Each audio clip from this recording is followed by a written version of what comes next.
Schmidt works out that he needs $4,200 a month during his retired years. He is currently 25 and he works till he's 65. And we're going to assume that he makes withdrawals for 30 years past his retirement and that he's in a 25% tax bracket. That's going to come up. Oh my gosh, you're going to love it. Assume he finds an account that offers him a 6.25% interest rate compounded monthly for the entire duration of the account. All right, let's unpack this. We have a problem that has working years and we have retirement years. He will be working for 40 years because he says he's going from 25 to 65. And let's see, he wants to make withdrawals for 30 years while he's retired. Okay. He's in a 25% tax bracket. We'll see how that comes into play.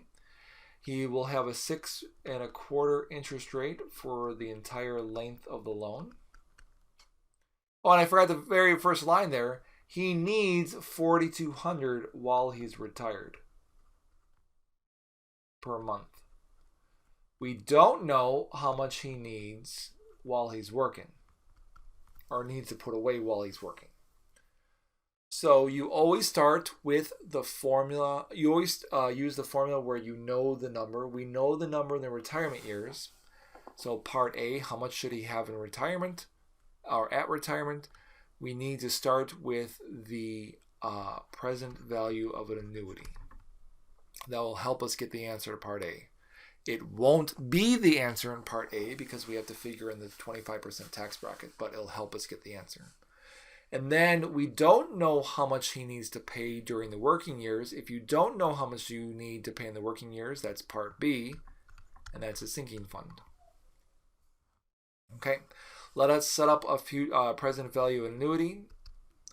Present value annuity is just the amortization formula solved for the present value.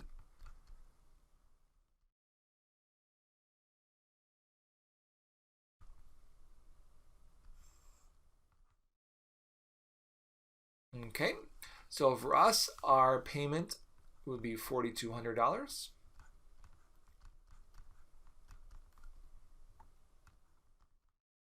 Oh, 625 over 12. And again, he plans to be retired for 30 years, so T is 30.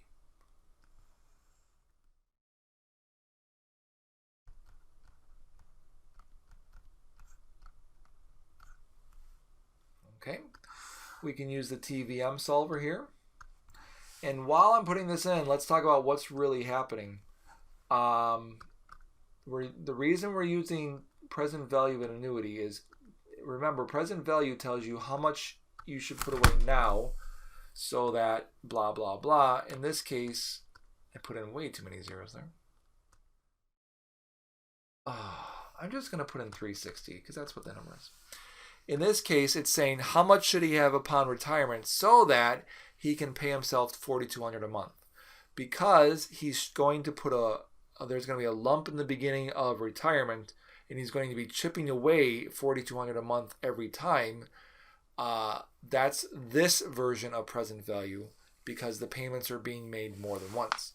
If he was just going to pay himself once, it'd be the other version of present value. So watch out for that. Interest rate is 6.25. We don't know PV, so leave that number alone. The payment is $4,200. Put it negative for the calculator. FV, there isn't one in our formula, so leave it as 0. And we're doing this monthly, so make sure those are 12. Put your cursor on PV, alpha solve. And we get 682,131.34. Okay, that is not the answer because this does not account for taxes. I'm going to move this over. Actually, I'll move it down here.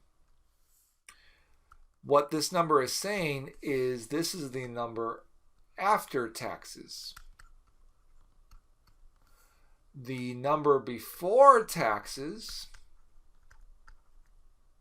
comes from using this 25%.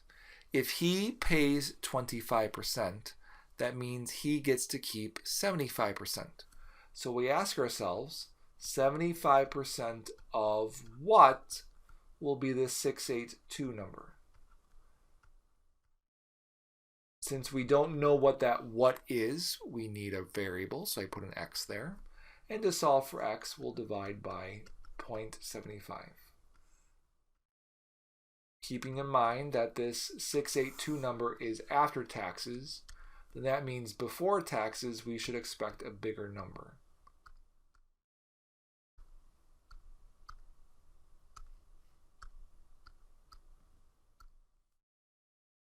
So he needs to have in the account, and this is the answer to part A, 909,508.45. Woo! Oh, I did not draw that very well, but you get the idea. Okay. So now in part B, we're asking ourselves, well, how much should he start putting away to build up to this 909,508.45? Well, the 909,508.45 is the amount in the future. We don't know the payments to build up to that future debt. That's why this is a sinking fund. So we're going to solve for the payment. The future value is this 909 number. Interest rate is still 6 1/4.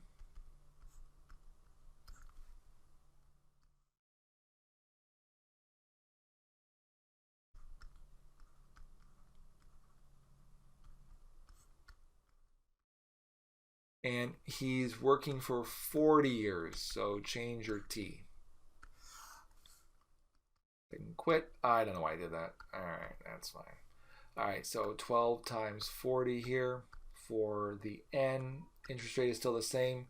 Put 0 for PV because sinking fund does not have a PV in it.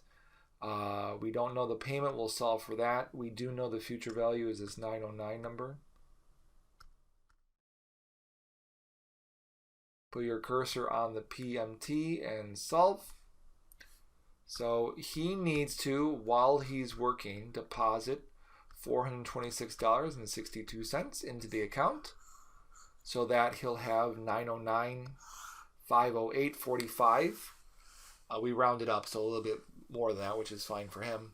In the account, then he'll pay his taxes of about $200,000 to get it down to the 682 number.